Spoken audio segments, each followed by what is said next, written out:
One South Africa says it's deeply concerned about the United States government's decision to pause over $400 million in PEPFAR funding for AIDS relief and HIV and AIDS programs in South Africa. The party says it will formally petition US President Donald Trump through his Secretary of State, Marco Rubio, to reverse this decision and reaffirm the United States' commitment to global health and humanitarian assistance. We now speak to party leader Mmusi Maimane. Mmusi, appreciate your time. Thank you so much for staying on the line. Can you elaborate for us on how PEPFAR funding has historically supported South Africa's HIV/AIDS programs and the immediate effects of this suspension that we're witnessing?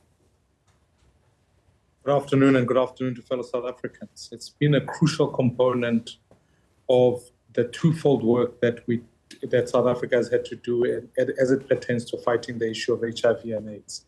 You will recall quite intentionally that at the peak of the HIV pandemic, as more infections were rising, PEPFAR was able to not only fund NGOs who were doing a lot of work on educating, but it was also in the healthcare sector helped to buttress some of the budget in providing nurses, treatment, and ARVs.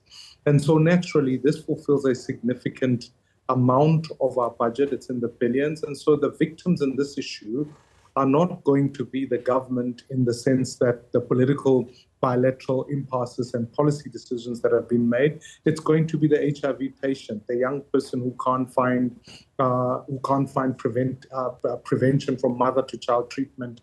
All of those types of interventions are going to be what is impacted. And therefore, when we look at this issue, it is fundamental that we engage the United States, focus on PEPFAR, and also remind ourselves that part of this is what happens in the SADC region. As you know, that the virus does not remain in one country, it spreads across multiple countries, and we've been supportive to Botswana and multiple other countries. So it's going to be important that we fight this particular one and ensure that the funding continues. It also means for many NGO workers who are heavily reliant on PEPFAR funding will now be unemployed. So it cannot just be quick to say the US must just go jump or be dismissive about the issue.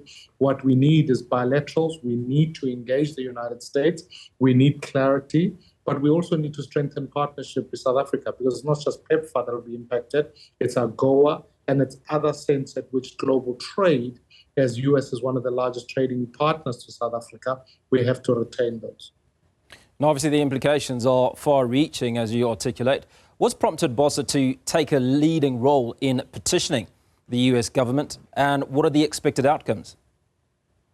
The fundamentals are, as even the US Senate on Africa Affairs, there has been a lot of misinformation about what, in fact, policy positions have been, where South Africa is at. I think more than anything, for us as a centrist party, we feel that to align with extremist views is not going to serve the South African who is fighting to live with HIV, or the South African whose job is dependent on AGOA being in place, a currency that cannot afford more volatility. So we felt it was absolutely crucial that not only do you bring a sense of clarity, but you begin to take a posture that says, if foreign policy must be built on human rights and trade with the US remains important. And so we believe that if we're going to achieve that 5% GDP growth, you cannot dismiss the United States out of this equation. And so we felt it was crucial that we put a different view, because others who have gone there before have positioned the view that we're living with its effects today. As you will recall, many who are starting to say things like there are farm, there's genocide taking place, there's land seizures. Much of that misinformation needs to also be dispelled, and we need to be able to give an appropriate leadership and voice on a global platform on these issues. Now, the US has said, or it is believed, that the reason that this $400 million and certainly other aspects of funding are now suspended or being withheld is largely due to the land expropriation bill and some of those policies. Now, how do you draw a line between the sovereignty of a country such as South Africa, who's instituted expropriation laws, which is largely part of the Constitution, and the desire by the United States to almost hold South Africa to ransom? And should there be a link between politics and health and the support of individuals in the country, as you say, who aren't politicians?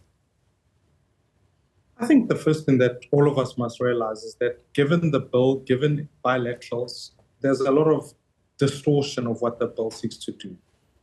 But more importantly, there is no country in the world that does not have an expropriation bill. I think that's the first thing that we need to be clear about. The debate correctly must be on what the compensation is. And my reading says that the courts have been adequately capacitated to be the determinants of what the compensation must look like. Now, with those two conditions on the table, I think that if we were able to table a growth plan that said, here's what 5% growth is like, anyone who wants to expropriate, perhaps maybe for the building of an airport, building of road infrastructure, other infrastructure, all of us as South Africans, black and white, would support that view. I think there are some suspicions that some of this bill is driven so that it can benefit private individuals. That's not what we should be allowing. What we all arbitrary land seizures, which are not happening. What needs to be focused on is what is the economic growth thesis around expropriation. And therefore, once that clarity is on the table, US companies must be attracted to be able to invest here in South Africa. Tourists must be on the table. So for me, the point about bringing up clarity on expropriation is important, and also aligning all of South Africa's interests. I think for any white South African who genuinely believes that actually having an economy where a few are benefiting and many lie in a sea of poverty really is missing what the South African crisis is. The South African crisis is the fact that we've got two nations. We've got some that is super wealthy and a majority that is incredibly poor. To resolve that, it is in the interest of all South Africans, black and white, that we put our hands together to do that.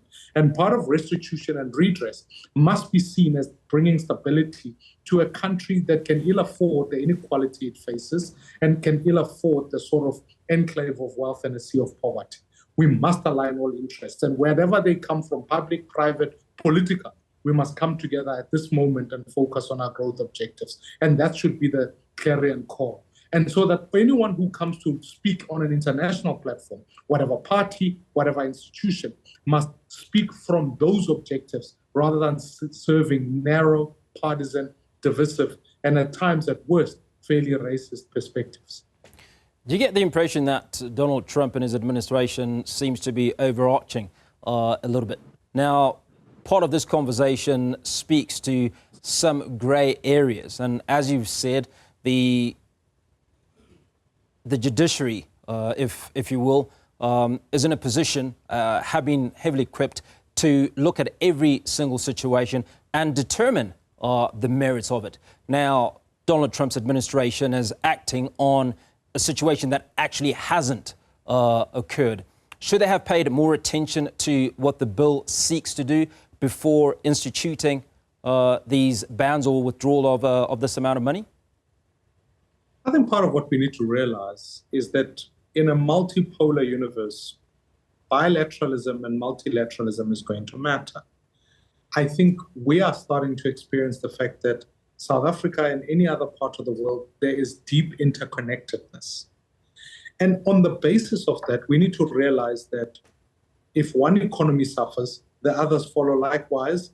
And as global demand increases, all of us can benefit through that. So now the conversation must be had about how do we lead through a multilateral world. And whatever policy decisions, land is but one type of economic infrastructure. We're going to have a conversation about digital infrastructure, which is going to spread across multiple countries.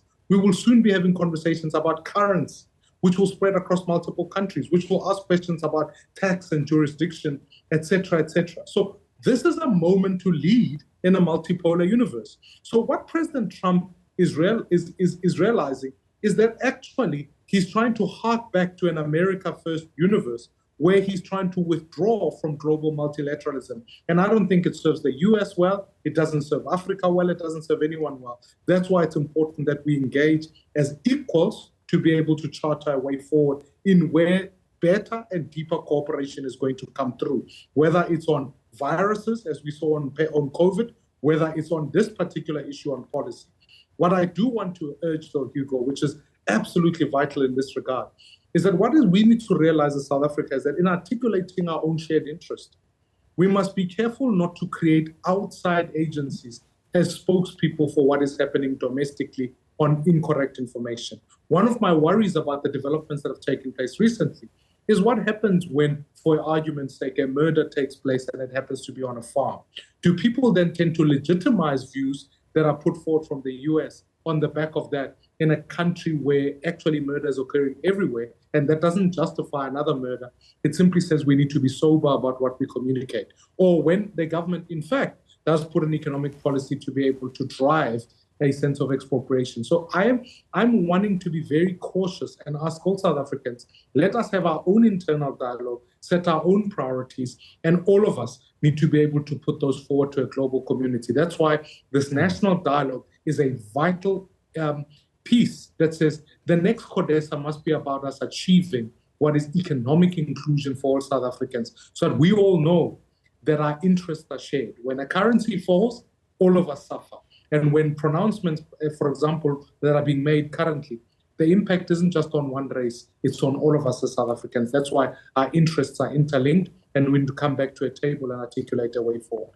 I'm glad you raised that issue of interlinked interests, and you speak about us for us. Now, Solidarity in Africa Forum at a media briefing yesterday said that they would be going to the US to appeal against various sanctions of sorts, if you will, that have been imposed on South Africa, particularly in light of this land expropriation, in light of this expropriation bill. Are you going to be working with those organisations or similar organisations?